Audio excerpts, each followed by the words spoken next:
sono Chiara e sono una cuoca, non di professione ma per passione. Cucino per i miei figli piatti della tradizione ebraica e non.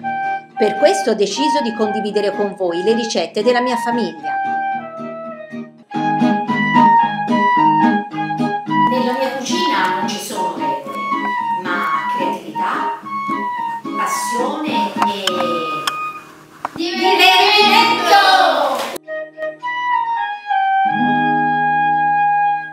Shalom a tutti, Boker Tov, buongiorno e bentornati nella mia cucina Rosso Rimon. Oggi facciamo una ricetta a grandissima richiesta, quindi è stata richiesta proprio da tantissime persone perché sembra una ricetta molto difficile e non lo è assolutamente, ma in compenso è molto buona. Oggi facciamo la pitta a casa, il pane pitta, che è un pane particolare perché ha la caratteristica quando si cuoce di diventare vuoto dentro e quindi glielo possiamo riempire, poi vedremo nelle puntate tra qualche settimana, lo potremo riempire con hummus, falafel, tahina e tutto quello che volete.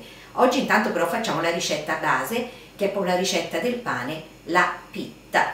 Per circa 6 persone gli ingredienti sono questi: 500 g di farina, sale, olio, mezzo cubetto di lievito di birra, zucchero e acqua. E allora adesso cominciamo a cucinare. Devo mettere il mio grembiule Rosso Rimon, ma prima vi devo far vedere una cosa. Una mia carissima amica che si chiama Anna e che ringrazio moltissimo mi ha ricamato a mano un grembiule di ricambio con il logo di Rosso Rimon, non solo, ma pure un asciughino con il logo, guardate, Rosso Rimon. Grazie Anna. Questi li mettiamo da parte e adesso cominciamo a far sul serio e mi metto il mio grembiule Rosso Rimon.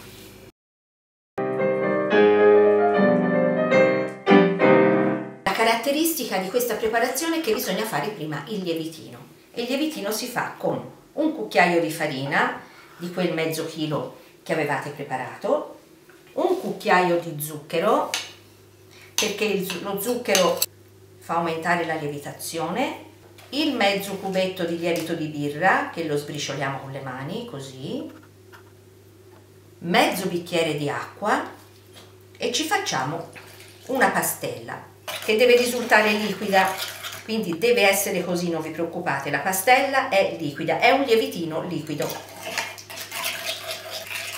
Ecco, il nostro lievitino liquido è pronto. Adesso lo lasciamo riposare mezz'ora e vedrete farà la schiuma e si gonfierà un po', non come se fosse una pasta lievitata tipo challah, farà la schiuma e più che altro si alzerà un pochino in altezza e quindi lo lasciamo qui coperto per una mezz'oretta circa. Allora cari amici, guardate, il lievitino liquido è lievitato perfettamente, vedete? Guardate com'è soffice, non è più liquido ma è diventato cremoso. E questo ci dice che è lievitato perfettamente. Allora vi devo dire una cosa, nel frattempo mentre il lievitino lievitava io ho fatto una cosa a casa e mi sono diventate le mani tutte rosa, per cui userò l'impastatrice e anche i guanti per non far diventare tutto l'impasto rosa. C'è con me Beniamino che è malato, ha la tosse, è così dispiaciuto di non essere a scuola che è tutto il giorno che piange, e allora per consolarlo di ciò ha detto che verrà con me, che sta qui con me per registrare la puntata di Rosso Rimon. E nell'impastatrice io metto la farina tutta insieme, 2 cucchiaini di sale, 1 e 2, non di più perché la pitta non è un pane salato, 2 cucchiai di olio di semi, 1 e 2, perché non di oliva? Perché la pitta non è un pane saporito, è un pane che non ha sapore e quindi se mettessi l'olio di oliva si sentirebbe. Un bicchiere di acqua tiepida, tutto insieme, il lievitino che una volta era liquido e che non è più liquido, tutto dentro e comincio a impastare. Ci vediamo a impasto finito.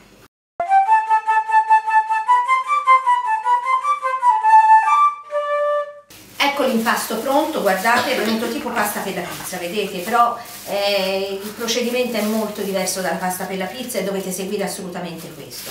Adesso che l'impasto è pronto, ho usato un po' di farina di supporto perché non si devono assolutamente attaccare al piano di lavoro, e comincio con il mattarello a stenderla.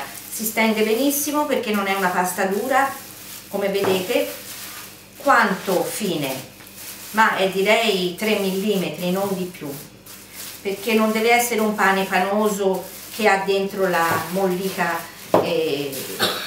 morbida. Non è un pane che uno ci può fare la scarpetta, perché è un pane che dentro si apre, è un pane da riempire, diciamo così.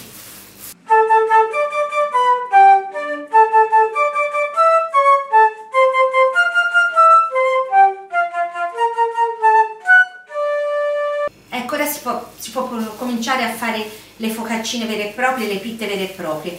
La grandezza dipende un po' come volete farle. Io a volte le ho fatte molto piccole, a volte le faccio più grandi. Oggi ho deciso questa grandezza, che è la grandezza delle pitte che si trovano in Israele, quindi quelle standard. Però mi è capitato, quando avevo tanti amici, di farle anche più piccoline, quindi ognuno ne poteva mangiare anche 2 o 3.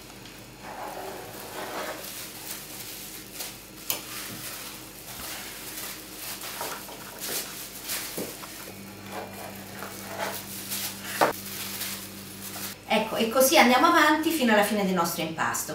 La domanda sorge spontanea: ma con l'impasto avanzato che ci si fa? Si può reimpastare? Allora, la cosa è un po' delicata. Teoricamente è meglio non reimpastarlo, però giustamente noi non buttiamo via niente. Potete reimpastarlo a condizione che prima di stenderlo lo facciate riposare. Gli fate fare un quarto d'ora, 20 minuti di riposo, e dopo lo potete stenderlo e farci delle altre pitte. Queste pitte devono lievitare mezz'ora, dopodiché vi faccio vedere la cottura, perché è la cottura che fa la differenza. Le pitte hanno lievitato per mezz'ora, guardate, devono essere così, perché non crescono tantissimo, perché le abbiamo passate al mattarello talmente basse. E adesso vi dico qual è il segreto della pitta. Il forno deve essere caldissimo al massimo, il mio arriva a 2,50, 2,60, se avete uno che arriva a 2,80 va bene lo stesso. Si inforna sempre ed esclusivamente una teglia per volta per pochi minuti. La pitta non è marroncina, deve rimanere bianca, ma vedrete che dopo 2 minuti comincia a gonfiare e viene proprio un pallone. Quello è il momento di toglierla.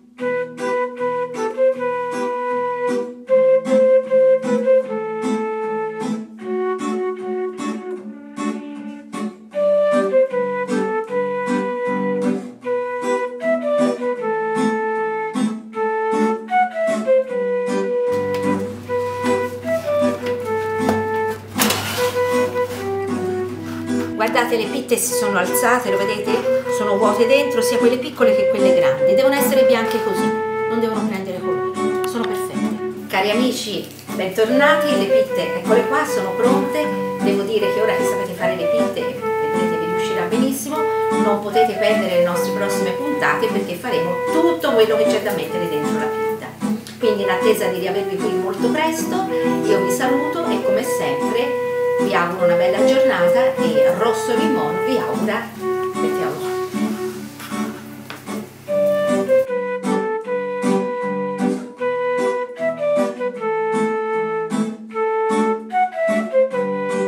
Se il video vi è piaciuto mettete mi piace e iscrivetevi al canale, ma soprattutto condividete. Bete Avon!